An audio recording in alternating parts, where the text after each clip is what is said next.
The last topic for this module, we will talk about array of objects. Let's combine everything we learned in the past couple weeks. We learn about array. Then we learn about object. So can I create an array to hold the object? Right, so we can do that. We can create int array, but we also can create string array or circle array we have for this week. So the following statement, let's see how can we create a circle array contain 10 different circles. So then the first thing, let's see how to create a circle array.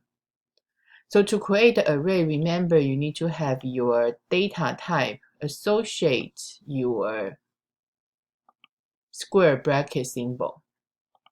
So that means use different color. So then we have square bracket symbol, then we have circle. So when you have circle, square bracket symbol, that means I create a circle array. Circle array, this variable name is referred to a circle array. So this circle array, actually this one is a variable name referred to the array. So this array is what kind of array? Right, I need to create a new, that's a circle array. So this one here, I will say the circle array, I will refer to 10 elements to store 10 circle object information. But here we need to be careful. This one actually just initialize your array.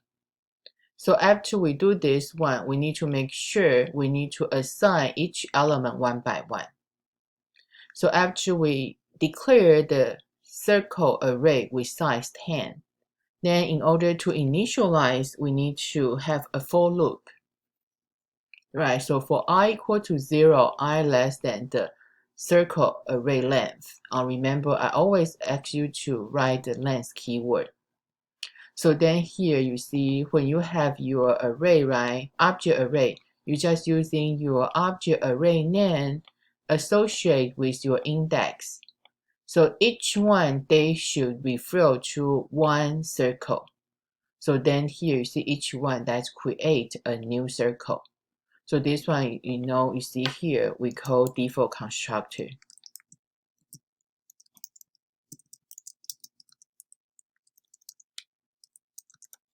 So we call default circle constructor. So let's see in more detail what happened in memory. So in Java, it's dynamic memory. So that's why you always need to think about what really happened in the memory. So the first one, let's see this one. After you have your circle array refer to a 10 circle array, right? So then actually this one actually only happened from here. So that's the first part. Also, let me show this one. Okay, so I want you to be careful. This one, I circle this one, is for this line. So when you declare a circle array, so then you say new circle 10, right? Actually, what happened is only here. You have your circle array reference. So then, right, so I create 10 array. Start 0, 1, 2, 3, 4, 9, right? So you can refer to using the circle array. But this one actually, because you create an object array, so each element in the circle array is a memory location. So from here, the first line, after you declare your circle array, you didn't create any circle yet. You only declare 10 circle reference location. 10 circle reference location referred by circle array. You didn't really create the circle object until here. Okay, so here actually, right, after you have this finish, so now the second one, let me change the color. This one actually is the purple color. In the for loop is here. Then in your for loop, you see you're using a for loop for I equal to 0, I less than 10. So then each one, then you really knew a circle object. So then now here they create the circle object. So did you see the difference? Okay, your circle array actually just the name for the array. Then your circle object actually is using the circle array with index to refill by that. So on the other hand, this one is our first object, right? So we have object 0, we have object 1. So in order to get this one, the area, I need to use circle area 1 dot get area, because now each index, each element in the array, they are circle object reference. I hope earlier my explanation can help you to understand. So now we can really see the sample code.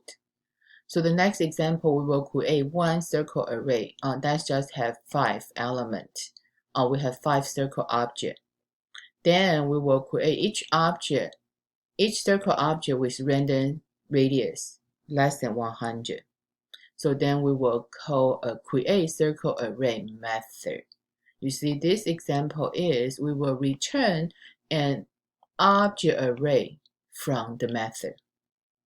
So after I create this 5 random radius circle object, that's print one by one. So that's another method example is I passing object array to the method. So in this one, we just print all the radius and area information from each circle from that array. And at the end, I want to find the sum of the array. So again, I need to pass in the circle array, then I have the sum method. So that's why here you have 1, 2, 3 different static circle. So this example, you will see here the same thing we call total area. So that's run the program from the IDE. Let's run this total area example in the IDE. So you will see here we have a main function. So our main method, actually we just create a circle area. So we just declare a circle area reference name. So the same thing, remember we use the last version for our circle with the private data field. So then you see we just call create circle array. So then we will print the information. So the first one, let's see what our create circle array static method. So this create circle array, right? I need to return a circle array, right? So that's why I create a circle array called C array. So then the size is 5. So after your line 22, remember in line 22, I only create an array, not circle object yet. So then I need to create a circle object. I need to have a for loop. Okay, so the for loop, I equal to 0, I less than C array length. So then we're just using the new keyword to create the circle. So since our circle, we want to have the random radius. So that's why we just call mass.random times 100. So this one, because radius is double, so we don't need to do the casting. So we're done. So we just return C array. So this C array actually see we return by reference. So the heap memory create the object actually is in the static method. So then we return back. So then we have a reference. So now the reference refilled by the C array. So the C array again, that's called print circle array. So that's our next static method. Our next static method, we will pass our array from the main method. So you need to match the data type.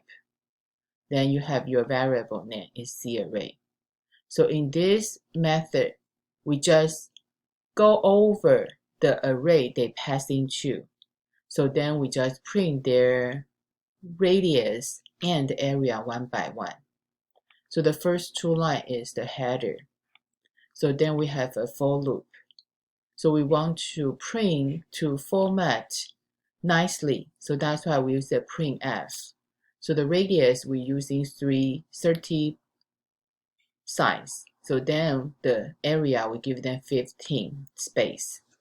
So then you see here we call get radius, get area. So this one you can see actually we only give them the space. So if you want, you can change to display only 2 decimal place. So you can do the .2. So then at the end we also want to print the sum. Also print the sum, you can either just calculate, increment the area. After you get area you add, or you see here they have the standalone sum method. I just the same thing I pass in my array. So actually this one the same thing you pass in array by reference. So that's the same 5 object reference. So then you pass into here, you have your total is 0. You have your for loop. So each array object, each circle object I get area, so I get a total. So that's why I can display at the end is the sum. So this one is we have three static method, one return object array, 2 path object array through the method. So then if you can see here, you have your output. So you can see the output. Actually, we do give them the space, but you can see they display the decimal place actually is quite big. So that's why if you want, we can change this one, or we both give them the 2. So then we can have everything on the decimal place actually is the 2 decimal place. So then you can run the program again. You see they are in the 2 decimal place. So that's our passing array through the method, or we have our object array.